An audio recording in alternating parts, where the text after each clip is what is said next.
Welcome to another edition of Forecast Lab. The teleconnections favoring a mild pattern with a strong NAO and a positive AO. However, that Arctic oscillation will be going strongly negative from the 10th into the 15th. The Madden-Julian oscillation expected to progress into phase 7 that favors warm temperatures in the southeast, cold in the northern plains, and we're already seeing that right now. So the status quo favored east of the Rockies. Let's take a look at that surface map. We've got a variety of weather across the country. Bitterly cold conditions in Montana, some areas below zero. We have snow in Seattle. Very warm weather across the southern Rockies into West Texas, 80s in the Texas Panhandle, West Texas, a dry line, and just to the north, fog across the lower Great Plains. There's the current conditions as we record this. Can you see that warm front? Look at Oklahoma City, 47 with stratus. Down to the south, 80s. Around Abilene, so that warm front is going to be in there somewhere. So let's kind of scan north and south. We find a boundary somewhat like that. We go from 53 at Little Rock to 78 at Texarkana. So that is definitely where that transition zone is going to be. The warm front extends further east into Mississippi. But overall, it's going to be right in here. And it actually arcs north. Look at that, Elkhart, Kansas, up to 82 degrees. Very dry dew points, down to 0 to 7 degrees. Another impressive contrast in Colorado. In Kansas, we go from 31 at Hill City to 71 out around Burlington. Can you imagine being on Interstate 70, going from that wintry weather into summer? Well, there's no summer weather to be found in the northeastern U.S. They're probably looking on with envy at those 80s out there in the Great Plains. Temperatures in this region run from the teens in northern New England, 20s and 30s elsewhere. Lots of snow on the ground and an approaching weather system coming in from the southwest. We have an ice storm warning for the Allegheny Mountains of central Pennsylvania into eastern West Virginia, overnight into tomorrow morning. That runs from about Clearfield down to Bedford, Somerset, Cumberland, Hagerstown, Martinsburg, and down to Marlinton, White Sulphur Springs. Ice accumulations will run about 1/4 to 1/2 inch. Pennsylvania will see up to 1 inch of snow and sleet mixed in as well. Winter weather advisory across a very wide area from New England down through Ohio into the Midwest region. And further south, we have a flood watch continuing for much of central and western Virginia until tomorrow afternoon.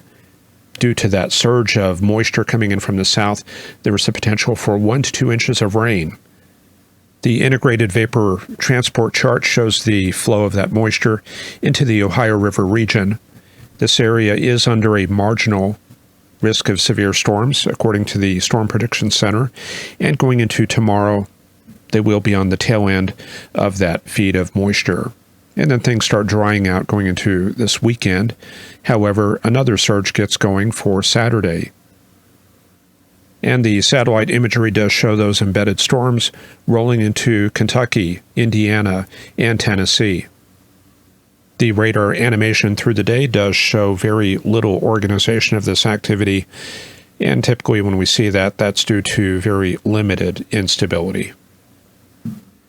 And looking at the weather across the southeastern region, a warm advection pattern, and of course the approach of that atmospheric river from the west. Some very warm temperatures this afternoon. We were looking at 70s all through the deep south, dew points in the 60s, and in Florida we see temperatures rising to the 80s. Texas, Louisiana, and Arkansas firmly in that warm advection pattern. But out to the west, that's where we find that dry line. And that appears to be located from about Altus, maybe a triple point right in here, maybe closer to Vernon. And that extends down to about Sweetwater and down towards Sanderson. and then it tracks into the interior region of Mexico. We go from 50s and 60s dew points around Saltillo and Monterrey to 27 at Torreon. And with those westerly downslope winds through the Panhandle in West Texas, that stratus and fog is quickly eroding and being pushed back into Oklahoma, where temperatures are still in the 40s. We had a dense fog advisory this morning across central northwestern Arkansas into the Joplin and Branson area. I think that's expired. And we have red flag warnings back behind the dry line due to low relative humidities and west winds gusting to 50 miles an hour. Looking at the northern plains, we can clearly see some sort of disturbance traversing Minnesota and the eastern Dakotas. That is prompting a winter weather advisory tonight for northern Minnesota, blizzard warnings for the northwestern UP of Michigan. Temperatures this afternoon range from sub-zero near Cut Bank and Havre to the teens in North Dakota and up to the 60s in the Nebraska Panhandle. Winter storm warnings, winter weather advisories continue around Montana, as some regions may pick up another 1 to 4 inches of snow.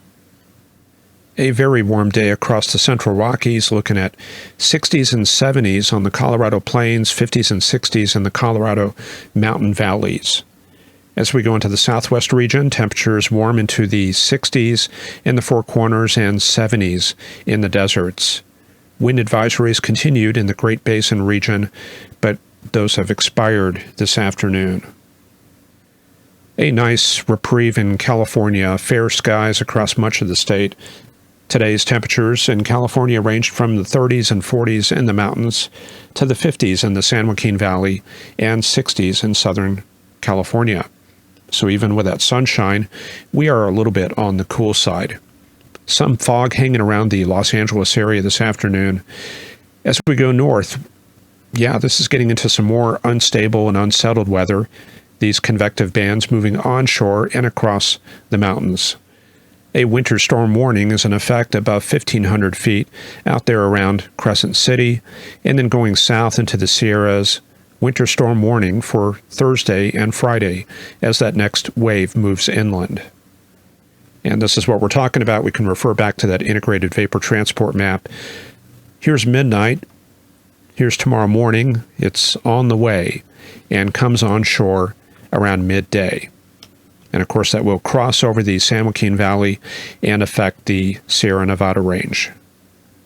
So the worst impacts probably tomorrow afternoon into tomorrow evening, and gradually things will start shifting east on Friday.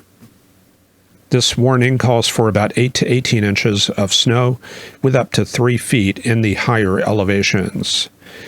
We have a flood watch posted in the northern San Francisco Bay Area, and for tonight, frost advisory. And there's a couple more of those down further south. For Southern California, well, there it is, straight from the horse's mouth, looking for about a ½ inch in the Los Angeles area, higher amounts in the coastal ranges, about 1 to 1.5 inch. And of course, in those burn-affected areas from January, they will see quite a bit of erosion, and that could cause some flooding issues. Snow levels about 6,000 to 8,000, and they've got about a 5% chance that there will be storms at any given location. And yes, it is on the way. Looks rather potent. I mean, there's some pretty good convective elements in there. I wonder if we're going to see maybe a surprise impact for tomorrow. I mean, I'm not going to go out on a limb and forecast that, but this does look to be a very potent weather system. And there it is, out to the west. So maybe I'm sounding a little bit vague about that, but I haven't really looked at it in detail. So we'll just kind of see how that plays out. In the Pacific Northwest, a couple of vortices, one there approaching the western Washington coast, another one further out in the Pacific. This is a large area of cold advection. And the key is to look at those thickness contours, those blue and red dashed lines. And that entire area is pretty much in that thermal trough. So those vortices are associated with cold advection in the lower troposphere. Temperatures across much of the northwest in the 30s and 40s. Wind advisories were in effect into early evening in parts of eastern Idaho. Along Interstate 84, the Snake River Valley from Burley to Ashton. Southwest winds gusting to 50 miles an hour there. Winter weather advisories all across western Montana, as we mentioned, and of course along the coast. Well, let's get the updated warnings. Not too much of a change here. We've got winter storm warnings in the coastal ranges above 1,500 to 2,000. That runs today and overnight. And of course, winter weather advisory in the Cascades all the way up to Mount St. Helens and into the Seattle-Tacoma area. We've also got a cold weather advisory. I think this is new. This runs from tonight. This is basically overnight, so we're looking at temperatures down to 15 to 25 degrees tonight. And we have seen some snow there in the Seattle area today. And we head up north into Alaska. Another surge of very cold air coming from the Chukotka region of Siberia. Temperatures down to minus 35 in the city of Anadyr. Around Fairbanks, we did have a winter weather advisory today, right around Eielson Air Force Base, due to freezing drizzle. Anchorage, they were under a dense fog advisory this morning, and that has expired. As we go south into British Columbia, things starting to moderate a little bit. We still have Arctic outflow warnings for the central coastal range from Whistler to Bella Coola and Terrace. Wind chills down to minus 20 Celsius. Snow squalls expected today around Vancouver and Victoria that could dump an additional 2 inches of snow. As we go further east, extreme cold warnings in western Alberta for wind chills down to minus 45 Celsius. That will diminish towards this evening. Looking at Athabasca to Grand Prairie, Whitecourt, and Jasper. And with this other disturbance out there in the Dakotas, we've got snowfall warnings from southern Saskatchewan into Manitoba. Today and tonight, we could see 4 to 8 inches along this track right in here. Looking pretty quiet out east due to the dome of high pressure across New England. However, we do have blizzard warnings along the Quebec Hudson Bay coast. You can see those very gusty winds right there. Very cold conditions, bringing a lot of problems with snow and blowing snow. So what chart should we look at? Well, my pick would be the 500 millibar heights and vorticity. This gives us an indication of the dynamics that we're seeing across the country. So we see things are pretty quiet down to the south. Looks like that subtropical ridge breaking up a little bit. However, polar front jet flowing into Oregon, Northern California, and into Montana. And with that, shortwave disturbances. This one here this evening, moving into Saskatchewan and kicking up that snowfall. And a couple of other disturbances, like little ripples in the flow. We go into this evening, and we see this large area of positive vorticity moving into the Dakotas. And there's very likely an associated jet max right in here. And of course, that puts this area under the divergent left front quadrant. We go into tomorrow morning. This disturbance rapidly moves through the Great Lakes. That will carry some strong dynamics through the Great Lakes tomorrow and into New England tomorrow night. And of course, don't forget this shortwave right here. This will cause an increase in precipitation across the Midwest overnight and into Pennsylvania tomorrow morning. Then we're looking at the next system coming into California. Why don't we just run the Q vectors going into tonight and into tomorrow. Here's an area of upper level lift moving into California during the afternoon tomorrow, and a second area of upper level lift coming in for early Friday. And that shifts into the Sierras. This may be around the time that we're starting to get some drier air infusing the area. So I'm not too sure what effect this is going to have, but things are definitely going to be improving for Friday. And then on Saturday, another burst of upper level lift. This is a northwest flow event, and that does tend to be on the dry side for the West Coast. But that will be moving inland By Sunday, it'll be in the central plains, and you can see the flow in the southwest turning around to southwesterly. And we're going to see a couple strong systems coming into Texas for Tuesday. This could be a storm day, and a couple of other systems moving through during the remainder of the week. This is a strong one for Thursday in California. This could be another atmospheric river event, but that's pretty far out. All right, let's take a look at that forecast going into tonight. Here's that fast-moving Alberta Clipper system moving into Minnesota, and this other wave down in the Ohio River Valley, spreading freezing rain and sleet into Pennsylvania, Ohio, and the eastern Great Lakes. Here's what it looks like by tomorrow morning. Extensive fog and stratus will be present from Florida into the central Gulf Coast region and into eastern Texas. Sleet and freezing rain across much of Pennsylvania, and that will change over to rain as it moves out.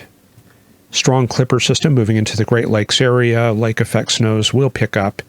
And this other tail end of the front moving into Oklahoma and Texas, but not going very far. There will be another chance of strong thunderstorms in Kentucky and Tennessee, marginal risk, with downburst winds being the primary hazard. Arctic air spreads into the Dakotas. Temperatures fall to 13 for an afternoon high at Bismarck and 9 degrees for Grand Forks. There could be quite a bit of blowing snow overnight into tomorrow. In Texas, a warm-up up into the 80s from Houston to Austin to Dallas and Midland. Could see upper 80s around Laredo. Rain increases once again with that next system in California. Snows in the Sierras. We continue into Friday. Continued rainy Thursday night into Friday across California, and the system starts moving inland during the midday hours. A cool down in the Midwest region, temperatures down into the 30s from Chicago to Columbus. North Dakota and Montana continue to remain in the icebox, single digits and teens. In the northwestern U.S., extensive snow all through the Great Basin area and the northern Rockies as that atmospheric river spreads inland. Mixed phase precipitation from Salt Lake City to Elko and Tonopah, with rain to the south. Then we go into Saturday. That weather system from the Pacific continues moving eastward into the Great Plains area. A new surge of cold air works southward. And what we're looking at, basically another hot day in Texas, looking for lots of upper 80s and even low 90s. Those low 90s will be focused on Abilene and San Angelo. Another ice storm gearing up once again. This is almost a carbon copy of today. This will be spreading into Ohio and Pennsylvania once again. So big surprise there. So this is very much a stagnant weather pattern for many of us. However, this cold air will start moving south into Texas for Sunday and cool things off. This is also the day of the Super Bowl in New Orleans. The Kansas City Chiefs, Philadelphia Eagles kickoff is at 5:30. Looking for a high of 77 degrees there, 74 for the kickoff. Partly cloudy skies and 64-degree dew points, so tropical air. It'll feel pretty muggy. And a light southeast wind to go with that. Let's go into the remainder of the week. For Monday, snow flurries all through the Great Plains once again, as far south as Amarillo. As we get some of that overrunning over this cold dome. Rain from Oklahoma down to Texas, Louisiana, and then it'll move eastward. Then we get into kind of a dynamic weather pattern towards late week. Look at that. Very strong weather system. Could be some severe thunderstorms for Thursday, so that is something we'll have to watch. And a very strong Pacific system moving inland for late week. So we're going to have a lot to look at about 7 days from now. And you probably saw that peek at that Canadian weather map, and I don't really show that too often because I feel compelled to analyze it, but I'll just go ahead and show that to you anyway. It's unanalyzed, but you can watch the weather systems going into the weekend. Here's how things look. Looks like continued waves of cold air moving down from the Northwest Territories into the prairies. I don't see any very strong anticyclogenesis, maybe coming up to 1048 millibars there about a week from now, but none of the 1050s and 1060s that we see with strong Arctic outbreaks, but quite a bit of cold air sitting up there and has continued to generate and break off and move down into the U.S. Looks a little more interesting maybe for Friday, but again, well, there's 1050 millibars. That high pressure area is starting to get rather expansive. So I think we're going to have to pay close attention to this as we get into the second half of February. And that's all for this edition of Forecast Lab. I want to thank our newest supporter, Palm Dad. Thank you very much for joining the community and supporting the program. And of course, with that Patreon support, you will get that access to the Monday videos. So that gives you coverage all through the entire work week. All right, hope you have a great rest of your Wednesday evening and Thursday, and we'll see you back here Friday for another edition. Take care and have a great one. Bye-bye.